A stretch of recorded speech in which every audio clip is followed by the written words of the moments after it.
My friend Michele Bachmann said the following about this program, me and the book. Few radio hosts are more in tune with their audience than Scott Hennen. He represents the tried and true common sense principles of our founding and is a passionate defender of our Constitution. He is the voice of today's Tea Party patriots and the embodiment of America's grassroots activists. The book is a must-read for every freedom-loving American. That is what our friend Michele Bachmann had to say about grassroots, the Common Sense Action Agenda for America, and she joins us now on the Common Sense Club. Welcome back, Michele. How are you? I'm doing great, Scott Hennen. Thank you for having me on your wonderful show today, and good luck to you on your book. I know it's going to go really well, and thank you for writing it.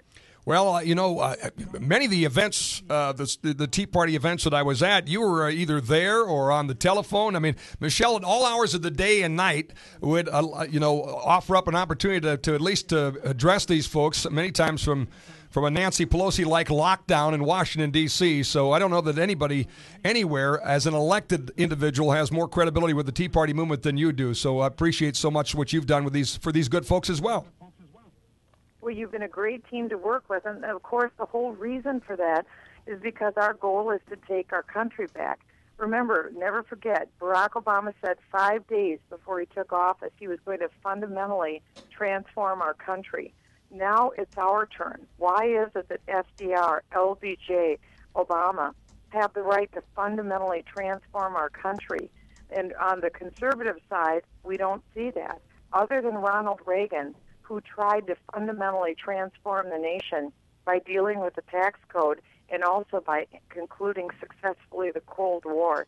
We need to have a conservative turnaround, a conservative revolution, if you will, so that we can put into place a pro-growth agenda. The interesting thing is, it isn't that difficult to do. We're just lacking the political will. That's what I'm trying to bring into the arena, with the political will. I understand the problem, I understand the solution, and I'll bring the political will to try and turn things around. And you're laying that sketch out in your book, and I thank you for that. Well, when you talk about a conservative revolution, it reminds me of the fact that, leading up to 1776, you had real people, farmers and shop owners and blacksmiths and folks, going about this very work. I mean, this has been done before in our nation's history, so there's no reason we can't do it all over again, right? Well, that's right, because we have the can-do spirit. It isn't the American people that have changed, Scott. It's the politicians that have changed. And that's why the politicians have to start listening to the people.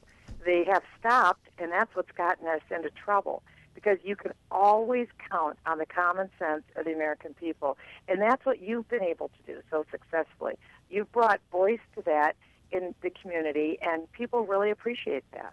Why do you think the media and the establishment so loathe the Tea Party movement? You've talked about them being viewed as toothless hillbillies, and clearly there's a narrative and no doubt cocktail parties on top of cocktail parties in Washington, D.C., where there's lots of Snickers.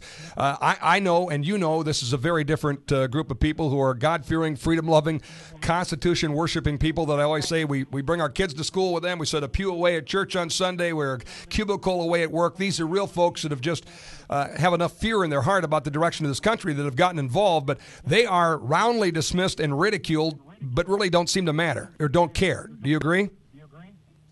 Well, and I think they should fear the Tea Party movement, because the Tea Party movement is huge. It's not a political party; it's an idea, and the Tea Party movement brings together disaffected Democrats, independents, and people who've never been political a day in their life, as well as libertarians and conservatives and Republicans. And so we see a wide swath of America coming together saying, no, I don't want the federal government to give me socialized medicine. I don't want that failed system. I don't want a country where we're so deep in debt that our kids will literally never know the same standard of living that we know today. This isn't fantasy thinking. This is reality thinking under Barack Obama. And this is all coming our way, as well as government take over the energy industry with the cap-and-trade proposals. This is all Barack Obama's plans. They're all failed plans. People want a better life for their kids, not a reduced standard of living for their kids. They want more liberty for their kids, not less liberty for their kids. And so that's why people are energized right now. And it's why, quite frankly, you see that Barack Obama is in such deep trouble with people in his own party, because so many disaffected Democrats and independents and libertarians are saying, we thought you were going to be the hope and change guy. Instead, you're destroying the economy, you're destroying job creation, and we're not with you anymore. And so I think that the president is very vulnerable in 2012, and I think the American people are going to be who wins in 2012. There seems to be also an increasing amount of skepticism directed at Republican leaders. Sort of like, okay, November 2010 was about handing you the keys. We want a change and we want it quick. Not having got that, now it's about bringing more conservative influence, Tea Party influence to Republican leadership. What do you agree that there is not enough of the Tea Party thought process, values that has yet permeated the Republican leadership? It takes a long time to get those messages in. That's why it's good to pre-lobby. In other words, elect people who are already there, who already understand the common sense ideals of the Tea Party movement.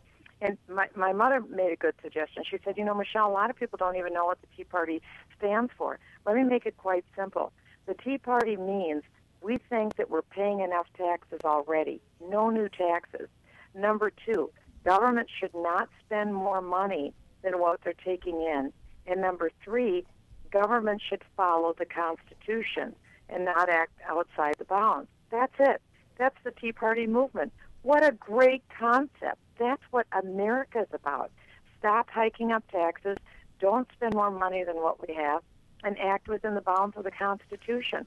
No wonder Democrats, independents, libertarians, as well as conservative Republicans are jumping on board. It is the epitome of the common sense idea of how we got to American greatness and exceptionalism. And again, the great news is we can do it again. This is not outside of our reach. It's very doable. It's just that it's never going to happen under Barack Obama. And so we need to elect people who already get it. And so for candidates that come with that mindset of common sense conservatism, for the most part, you should be able to count on those people. And under those three tenets of you so eloquently describing the Tea Party movement, there's so many spin-offs there that are so much a part of this. And I spent some time talking about them in the book. Chapter 4 is Securing Our Energy Future. I saw a comment you made the other day at a speech where you said energy is the most easy problem for America to solve. I agree with that, number one. Number two, it's such a big part of our GDP. It's an industry right now, oil and gas is an example, that's hiring at twice the manufacturing rate. There's a lot that we could fix in our economy by just getting smarter about using American energy. Yet, as you say, whether it's cap and trade, whether it's the Obama green agenda, whatever, there's a lot of roadblocks to it. But that's an example when you talk to people about drill, baby, drill at Tea Parties and whatnot. They're engaged on that issue in the Tea Party movement. Energy independence is a big part of it as well, isn't it? No, you're right about that. And here's the good story that I want people to know. It isn't all gloom and doom. Because according to the Congressional Research Service, they issued a report this year that said America is the number one energy resource-rich nation in the world. Think of that. I mean, we're the number one nation in the world with basic energy resources. You don't hear that on the network news at night, but this is a great story. You would think that we're a beggar with a tin cup out there, that we have to, that's why OPEC has the stranglehold over the United States, because we're a beggar. We don't have energy. We have tons of energy. The problem is the federal government.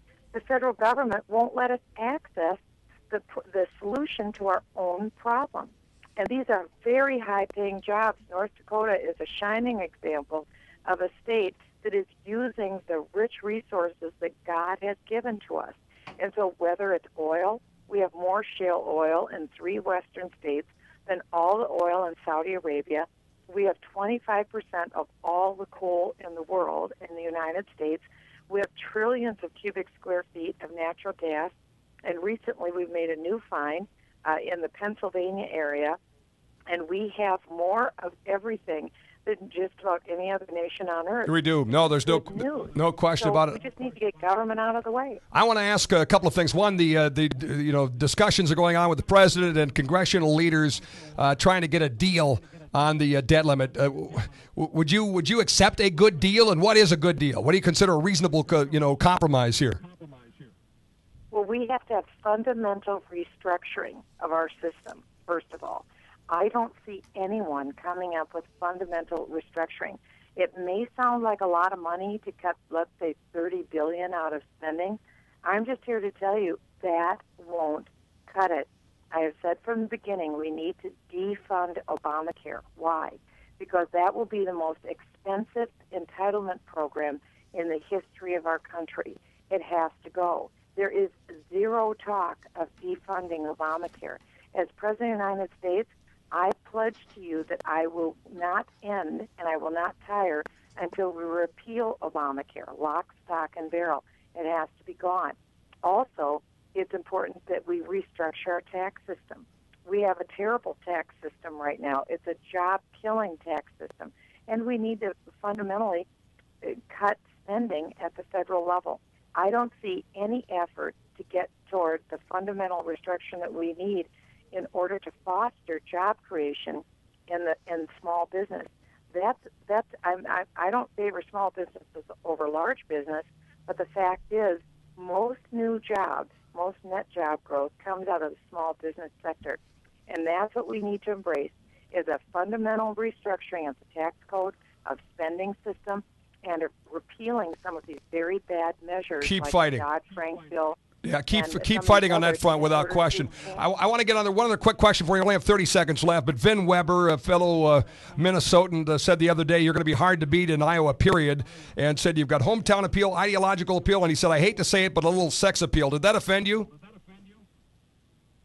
Well, listen, I'm 55 years old. I've given birth to 5 kids, and I've raised 23 foster kids. So that sounds like good news to me. I didn't think it was that offensive either. Sometimes I think we get a little too sensitive. But you think there's an effort by the plenty folks to undermine you because of your rise in Iowa and New Hampshire? Are they a little worried right now?